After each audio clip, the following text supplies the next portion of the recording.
Chapter 5.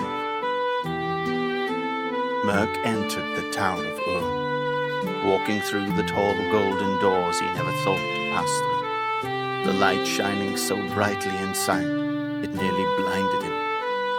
He raised a hand, shielding his eyes, and as he did, he was in awe at what he saw before him. There, standing opposite him, was a real watcher, his yellow eyes piercing as he stared back at Merc, the same eyes that had haunted Merc from behind the slot in the door. He wore a yellow flowing robe, his arms and legs concealed, and the little flesh he showed pale. He was surprisingly short, his jaw elongated, his cheeks sunken, and as he stared back, Merc felt uncomfortable. Light shone from the short golden staff he held before him. The watcher studied him silently, and Merc felt a draft behind him as the doors suddenly slammed shut, trapping him in the tower. The hollow sound echoed off the walls, and he involuntarily flinched. He realized how on edge he was from not sleeping all these days, from nights of troubled dreams, from his obsession over entering here. Standing inside now, he felt a strange sense of belonging, as if he had finally entered his new home. Merc expected the watcher to welcome him, to explain where he was. But instead, he turned wordlessly and walked away, leaving Merc standing there alone, wondering. He had no idea whether to follow. The watcher crossed to a spiral ivory staircase at the far end of the chamber, and to Merc's surprise, he headed not up, but down. He quickly descended and disappeared from view. Merc stood there in the silence, stumped, not knowing what was expected of him. "Shall I follow you?" he finally called out. Merc's voice rang and echoed back at him off the walls as if mocking him. Merc looked around, examining the inside of the tower.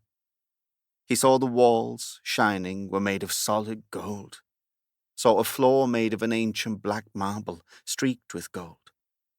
The place was dim, lit only by the mysterious glow coming off its walls. He looked up and saw the ancient staircase, carved of ivory. He stepped forward and cranked his neck, and at its very top he spied a golden dome, at least 100 feet high, sunlight filtering down. He saw all the levels above, all the different landings and floors, and he wondered what lay up there. He looked down, and even more curious, he saw the steps continuing down below, to subterranean floors, where the watcher had gone, and he wondered. The beautiful ivory stairs, like a work of art, twisted and turned mysteriously in both directions, as if rising up to heaven and down to the lowest levels of hell. Merc wondered most of all if the legendary sword of flames, the sword guarding all of Escalon, lay within these walls. He felt a rush just thinking about it. Where could it be? Up or down? What other relics and treasures were stored here? Suddenly, a hidden door opened out of the side wall, and Merc turned to see a stern-faced warrior emerge, a man roughly Merc's size, wearing chainmail, his skin pale from too many years of not seeing sunlight. He walked toward Merc, a human, a sword on his waist with a prominent insignia, the same symbol Merc had seen etched outside the tower walls, an ivory staircase rising to the sky. "Only watchers descend," the man said, his voice dark, rough. "And you, my friend, are no watcher. Not yet, at least." The man stopped before him and stared him up and down, laying his hands on his hips. "Well," he continued, "I suppose if they let you in, there must be a reason." He sighed. "Follow me." With that, the abrupt warrior turned and ascended the staircase. Merc's heart pounded as he hurried to catch up, his head swimming with questions, the mystery of this place deepening with each step. "Do your job, and do it well," the man spoke, his back to Merc. his voice dark and echoing off the walls. "And you shall be allowed to serve here. Guarding the tower is the highest calling Escalon has to offer. You must be more than a mere warrior." They stopped at the next level, and the man stopped and stared into Merc's eyes, as if sensing some deep truth about him. It made Merc uncomfortable. "We all have dark pasts," the man said. "That is what drove us here. What virtue lies in your darkness? Are you ready to be born again?" He paused, and Merc stood there, trying to comprehend his words, unsure how to reply. "Respect is hard won here," he continued. "We are, each of us, the best Escalon has to offer. Earn it, and one day you may be accepted into our brotherhood. If not, you will be asked to leave. Remember, those doors which open to let you in can just as easily let you out." Merc's heart sank at the thought. "How can I serve?" Merc asked, feeling the sense of purpose he had always craved to feel. The warrior stood there for a long time, then, finally, turned and began ascending the next flight. As Merc watched him go, it was dawning on him that there were many things forbidden here in this tower, many secrets he might not ever get to know. Merc went to follow, but suddenly a large beefy hand slapped him in the chest, stopping him. He looked over to see another warrior appear, exiting another hidden door, while the first warrior continued on, disappearing into the upper levels. The new warrior towered over Merc, wearing the same golden chainmail. "You serve on this level," he said, gruff, "with the rest of them. I am your commander, Vicor." His new commander, a thin man with a face as hard as stone, looked as if he should not be crossed.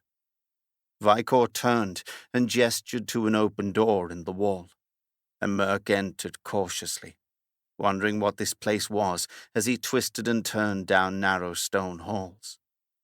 They walked in silence, passing through open arches carved of stone door, and the hall opened into an expansive room with a high tapered ceiling, stone floors and walls, and lit by sunlight filtering in through narrow tapered windows.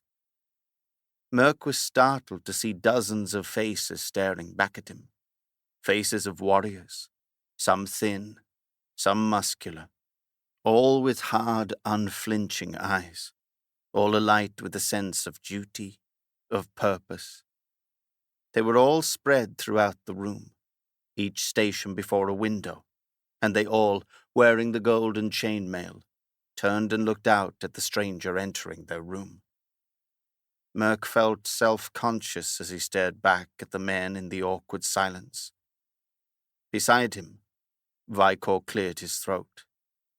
"The brothers don't trust you," he said to Merc. "They might never trust you, and you might never trust them. Respect is not handed out here, and there are no second chances." "What is it that I am to do?" Merc asked, baffled. "The same as these men," Vicor replied gruffly.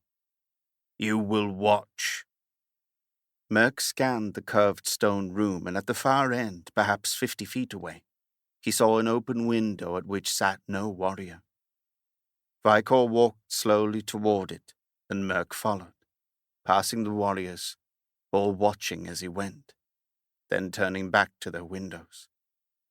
It was a strange feeling to be among these men, yet to not be a part of them. Not yet. Merc had always fought alone, and he did not know what it was like to belong to a group. As he passed and surveyed them, he felt these were all like he, broken men, men with nowhere else to go, with no other life purpose, men who had made this stone tower home, men like him. As he neared his station, Merc noticed the final man he passed looked different than the others. He appeared to be a boy, perhaps 18, with the smoothest and fairest skin Merc had ever seen, and with long, fine blonde hair down to his waist. He was thinner than the others, with little muscle, and he looked as if he had never been in battle. Yet still he had a proud look to him, and Merc was surprised to see him stare back with the same fierce yellow eyes as the Watcher. The boy almost looked too frail to be here, too sensitive. Yet at the same time, something in his look set Merc on edge. "Do not underestimate Kyle," Vicor said, looking over as Kyle turned back to his window. "He is the strongest among us, and the only true Watcher here. They sent him here to protect us." Merc found it hard to believe. Merc reached his post and sat beside the tall window and looked out. There was a stone ledge to sit upon, and as he leaned forward and looked through the window, he was afforded a sweeping view of the landscape below. He saw the barren peninsula of Ur, the treetops of the distant forest, and beyond that, the ocean and sky. He felt as if he could see all of Escalon here. "Is that all?" Merc asked, surprised. "I just sit here and watch?" Vicor grinned. "Your duties have not even begun." Merc frowned, disappointed. "I have not come all this way to set in a tower," Merc said, to the looks of some others. "How am I to defend from up here? Can I not patrol on the ground?" Vicor smirked. "You see far more up here than you can below," he replied. "And if I see something?" Merc asked. "Sound the bell," he said. He nodded and Merc saw a bell perched beside the window. "There have been many attacks against our tower over the centuries," Vicor continued. "All have failed because of us. We are the Watchers, the last line of defense. All of Escalon needs us, and there are many ways to defend a tower." Merc watched him go, and as he settled into his station, in the silence, he wondered, just what had he signed himself up for?